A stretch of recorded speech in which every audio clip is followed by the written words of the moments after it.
Hi everyone, my name is Luis David Arreta Montiel. I am studying English in the University Secar. Well, today I am going to talk about a very important topic. What do you think about the video Steve Jobs?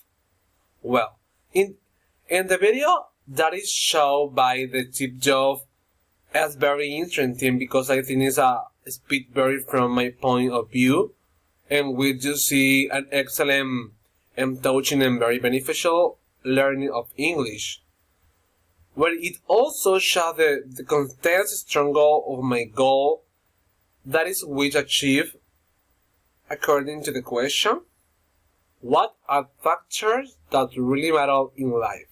Well, having clarity of what one really wants to be life, I think that clearly the most important thing is to fit for our dreams, fight for what we really want to be, that which we are passionate about the makes us feel satisfied and pleasant.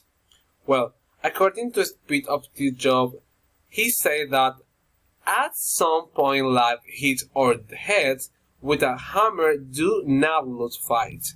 I'm convinced that the only thing that kept me going was that I love it, what I did. You have I find what you love. So, this is really a wonderful message in the case when I got out as an English teacher, and at any time in my professional life I feel frustrated. I should never lose my fight. If this operator does not meet my exceptional, I'm really sure that I will continue looking what I really want to do in my life. So that is what really matters. Be yourself. Fight what you love, and to do that you must put maximum effort. Thank you.